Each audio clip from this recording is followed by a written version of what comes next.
करते हैं worksheet number 30। ये वर्कशीट आपकी 8 तारीख की है, 8 अगस्त की। ठीक है, देखिए आप लोग बार बार कमेंट करते हैं कि मैम ये कौन से सब्जेक्ट की है, कैसे करना है, किस कॉपी में करना है। तो उसके लिए मैं आपको एक बात बता देती हूँ, आप लोग एक अच्छा सा रजिस्टर ले लें, उसमें 1 to 30 जितनी भी आपकी वर्कशीट्स आई हैं अभी तक सारे उसमें कर लें। ठीक है, ये आपकी 2 लैंग्वेजेस में आती ज़रूर है, वो इस वजह से कि कुछ बच्चे हिंदी मीडियम के हैं और कुछ इंग्लिश मीडियम के। ठीक है, बाकी ये सारी वर्कशीट्स आपकी हैप्पीनेस की होती हैं, क्योंकि किसी पे भी कोई तरह का विषय नहीं डला हुआ होता है, और इसके अलावा कोई एक पर्टिकुलर विषय में हम हर वर्कशीट को शामिल भी नहीं कर सकते। ठीक है ना, इसके अलावा आपके टीचर्स जब ये आपको वर्कशीट भेजेंगी तो वो ख़ुद आपको इसके बारे में डायरेक्ट कर देंगी कि कौन सी वर्कशीट क्या है, कैसी है। वैसे जो हम लोग के उसमें पता चला है उसमें यही है कि ये सारी वर्कशीट्स आपको एक ही उसमें करनी है। ठीक है, एक ही रजिस्टर आपको बनाना है, उसमें आपको इसे करना है। चलिए शुरू करते हैं वर्कशीट नंबर 30, देखते हैं इसमें हमें क्या करना है। तो आप इसे पहले की तरह अच्छे से लेबल कर लेंगे, सब कुछ, अपना क्लास, अपना नाम और अपने क्लास टीचर का नाम आप लिख लेंगे। ठीक है, अगर अब भी आप लोगों को कोई कन्फ्यूज़न होती है तो आप लोग मुझे कमेंट्स करके बता सकते हैं, मैं आपकी कन्फ्यूज़न को दूर करूँगी। इसके अलावा जो ये आज की वर्कशीट है ये आपकी इंग्लिश हिंदी दोनों मीडियम में आई है। ठीक है, मैं दोनों में बनाऊँगी और हिंदी मीडियम की बना रही हूँ। इंग्लिश की वर्कशीट की जो लिंक है वो डिस्क्रिप्शन में शेयर कर दूँगी, आप लोग वहाँ से ले सकते हैं। चलिए वर्कशीट को शुरू करते हैं, देखते हैं इस वर्कशीट में हमें करना क्या है। हमारे घर का एक नियम है कि परिवार के सभी सदस्य रात का भोजन एक निश्चित समय 8:30 बजे करते हैं। यानी कि अब एक बच्ची है या बच्चा है जो भी है वो आपसे बात कर रहा है, हाँ लड़की है ये, ठीक है, एक लड़की है वो आपसे बात कर रही है और ये कहती है कि हमारे पास घर में एक नियम है। वो नियम ये है कि देखो सुबह तो सब लोग, किसी को ऑफिस जाना है, किसी को स्कूल जाना है, तो वो अपने अपने टाइम पे उठ के चले जाते हैं। ठीक है, लेकिन रात का खाना जो है वो सब लोग साथ में खाते हैं। कै बजे? 8:30 बजे। ठीक है, सभी दिन भर की बातें रात के भोजन पर मिल बैठकर करते हैं। यानी कि जब रात के भोजन पे सब लोग बैठते हैं तो वो लोग सारे दिन की बातें करते हैं। पापा बताते हैं कि ऑफिस में क्या हुआ, मम्मी बताती है कि आज घर में कौन कौन आया था, क्या क्या हुआ, और बच्चे बताते हैं कि आज स्कूल में टीचर ने मुझे गुड दिया या आज मैंने शैतानी करी तो मेरी डांट पड़ी। ठीक है ना, बहरहाल सारी बातें रात के भोजन पे होती हैं। मैं जिस बात से अधिक प्रभावित होती हूँ उसे अपनी डायरी में नोट कर लेती हूँ। ठीक है, बहुत सारे बच्चों की आदत होती है, मैं भी जब छोटी थी तब मेरी भी आदत थी कि हम डायरी लिखते थे। जो भी चीज़ हमारे साथ अच्छी होती थी, जिससे हम बहुत ज़्यादा मतलब इम्प्रेस होते थे, वो चीज़ हम अपनी डायरी में नोट कर लेते थे।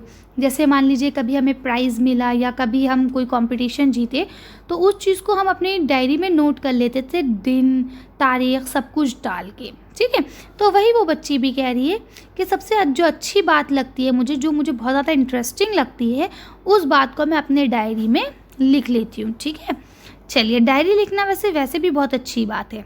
चलिए अब हम देखते हैं, देखिए यहाँ पे उस बच्ची की फैमिली का फ़ोटो लगाया हुआ है। तो देखिए यहाँ पे ये तो बच्ची हो गई, ये हो सकता है उसकी दादी हो, ठीक है, और ये हो सकता है उसके मम्मी पापा हों, इसके अलावा ये हो सकता है उसकी बुआ जी हों। ठीक है, तो इस तरह से कुछ भी हो सकता है ये उसकी बड़ी बहन हो, कोई भी हो सकता है, या ये हो सकता है कि ये चारों भाई बहन हो, ये उनकी मम्मी हो। तो अब खैर हमें उससे कोई मतलब नहीं है, बहरहाल ये उनकी फैमिली है पूरी। ठीक है, उसके बाद अब आपको इससे रिलेटेड यहाँ पे 4 क्वेश्चंस दिए गए हैं। फिलहाल मैं क्वेश्चन बता देती हूँ, इसके बाद आंसर शीट आपको दिखा दूँगी। तो आपका पहला क्वेश्चन इन्होंने बोला है कि मेरे घर में कुल कितने सदस्य हैं।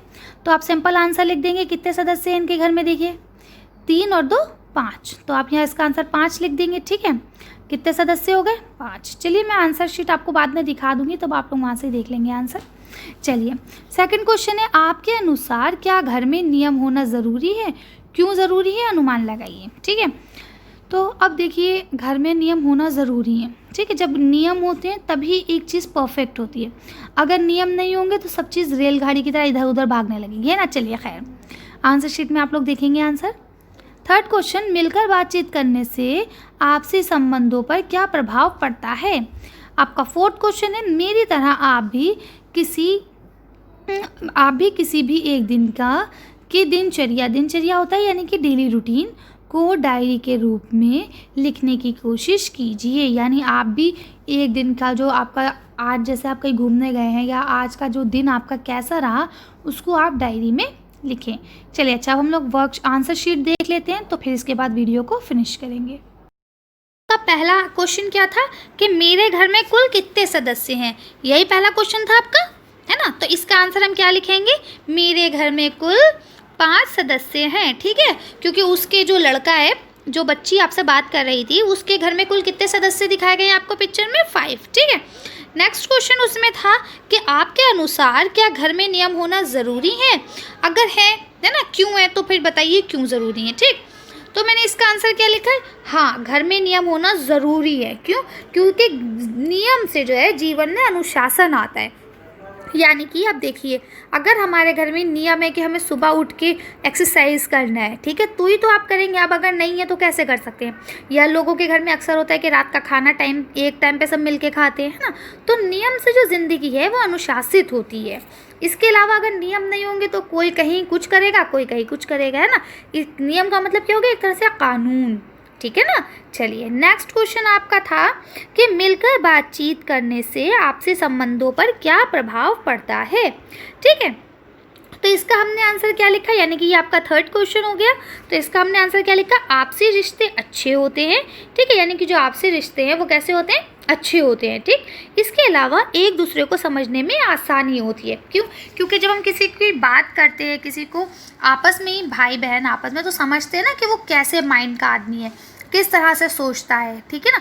इसके अलावा भी आप लिख सकते हैं कि मिलजुल कर बात करने से जो परेशानियां हैं उनके भी सॉल्यूशन निकाले जा सकते हैं। एग्जाम्पल के तौर पे आप स्कूल गए, आपको स्कूल में कुछ वर्क मिला है, अब आपने घर में डिनर पे उस चीज़ को डिस्कस किया कि मुझे इस तरह का काम मिला है, मान लो स्लोगन बनाने को मिला है, तो अब पेरेंट्स हैं या बड़ी बहन है या भाई जो भी है, तो वो आपकी उस काम में हेल्प करेंगे। अगर आप लोग नियम के अनुसार नहीं होंगे, मिलेंगे ही नहीं एक दूसरे से, कोई कभी खा रहा है, कोई कभी खाना खा के चला गया, ठीक है, तो आप लोग नहीं कर पाएंगे इस चीज़ को। इसलिए नियम का होना बहुत ज़रूरी होता है, ठीक है। अब इसके बाद जो आपका लास्ट क्वेश्चन था वो ये था कि मेरी तरह आप भी किसी एक दिनचर्या को डायरी में लिखें, है ना, और उसके लिखने की कोशिश करें। तो देखिए, दिनचर्या का मतलब क्या होता है, जो आपका डेली रूटीन है उसको आपको लिखना है। तो जब हम लिखते हैं तो उसका कुछ पैटर्न होता है, वो मैं आपको बता देती हूँ, उसके अकॉर्डिंग आप लोग लिखेंगे। देखिए, जब भी हम किसी दिन की डायरी लिखते हैं तो सबसे पहला काम हमें ये होता है कि हमें उस दिन की डेट डालनी होती है। क्या करना होता है, डेट, और डेट के अलावा जो दिन है वो डालना होता है। और इसके अलावा जब भी आप डायरी लिखते हैं तो डायरी उस सन की नहीं होना चाहिए, उससे पहले या उसके बाद के सन की होना चाहिए, मतलब जनरली बाद के सन की। यानी अब 2020 चल रहा है तो आप 2019 या 18 की डायरी लेंगे। क्यों, क्योंकि उसका रीज़न ये है कि आप उसमें अपने हाथ से डेट और जो डे है वो डालेंगे अपने, आपके ट्यूसडे है, वेडनेसडे है, थर्सडे है, जो भी है, ठीक। डेट और डे डालने के बाद आपका थर्ड काम होता है कि आप टाइम भी लिखेंगे, और उसके बाद फिर आप लिखेंगे जो भी आपका है, ठीक है ना। तो इस तरह से आप लोग अपनी डायरी को लिखेंगे। तो आज की वीडियो पूरी होती है यहीं। तो अब आज के लिए बस इतना ही। अगर आपको मेरी वीडियो पसंद आई हो तो प्लीज़ इसे लाइक और शेयर करें। अगर अभी तक आपने हमारे चैनल को सब्सक्राइब नहीं करा तो प्लीज़ हमारे चैनल को सब्सक्राइब करें। Thank you for watching.